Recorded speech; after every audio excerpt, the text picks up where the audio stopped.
I'm Dr. Davis. I'm going to show you one of my favorite bodyweight exercises for low back pain. Here we go. If you've got low back pain, well, all these muscles and joints along the back side of your spine and plugging into the pelvis can get stiff, irritated, etc.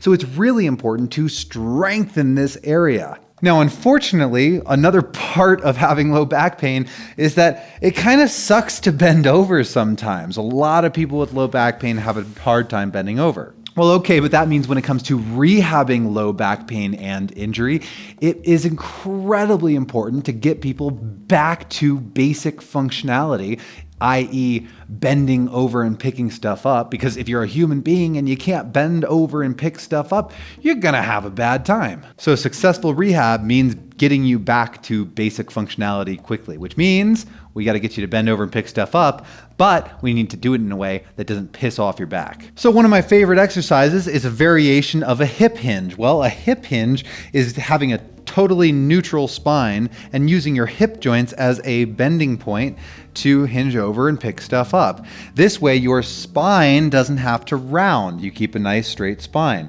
Now what that means is that your head, your back, and your crack all remain in one line. So you can take a broom or a pole and touch your head, your back, and your crack to the pole and try to hinge forward with all 3 points of remaining in contact with the pole at the same time.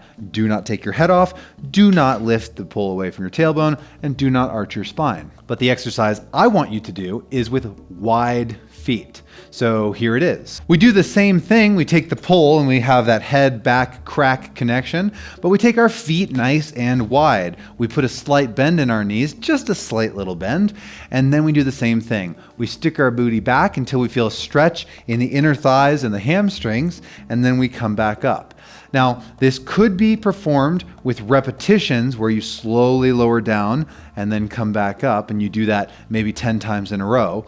Or this could be performed where you go into this lengthened position and hold for 30 seconds or a minute. Now, the pole was only for demonstration for you to get used to having a neutral spine. Once you get used to it, I don't want you using the pole. I want you to use your hands for something more productive, which is adding resistance, making the physics work to your advantage. So your low back, your hamstrings, that whole chain of muscles along the back side of the body has more work to do, which means it's going to get stronger, more resilient, and you are less likely to have pain and future injury. So then it starts to look like this. We take our feet nice and wide, slight bend in the knees, only slight, and then we send the hips back as we lean forward, but we have the hands over our head. Now suddenly this becomes much more challenging.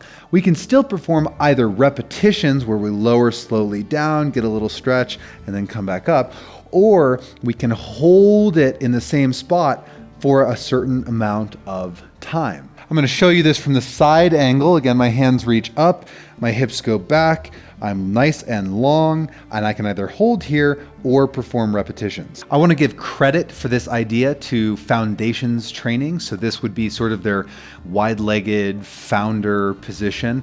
And I really like the way that they've adapted bodyweight exercises. I borrow a lot of their ideas and plant them in yoga classes, because I think that yoga in general, if we focus on a nice long spine, if we focus on strengthening the back instead of stretching the back, we're going to have a better time. So for example, in yoga, normally with this wide-legged position, we'd be trying to get all the way down to the floor so that we're having a really deep stretch in the back. But that just makes you more flexible in the back. And generally speaking, flexibility is not really important for low back pain. What is much more important is strength and muscle endurance. So instead of doing this deep stretch here, we come out nice and long and we strengthen the back instead. As a general recommendation, you could start with 3 sets of 10 repetitions throughout the day, every other day, and see how your back tolerates that. Do more if you can handle it, or less if you can't. Or you can do 3 sets of 30-second holds throughout the day. So just do a 30-second hold in the morning, 30-second hold in the afternoon, 30-second hold in the evening, and get your back used to it. Again, give an every other day approach if you're just starting out. This way your back has time to get used to it, because if you're not used to strengthening your back, and especially if you have low back pain, we're going to want to have adequate time to challenge the muscles and then rest the muscles and then challenge them again and then rest and recover and rebuild. And that's how you're going to get strong. Remember, motion is lotion. If you have questions, leave them in the comments and I'll see you in another video.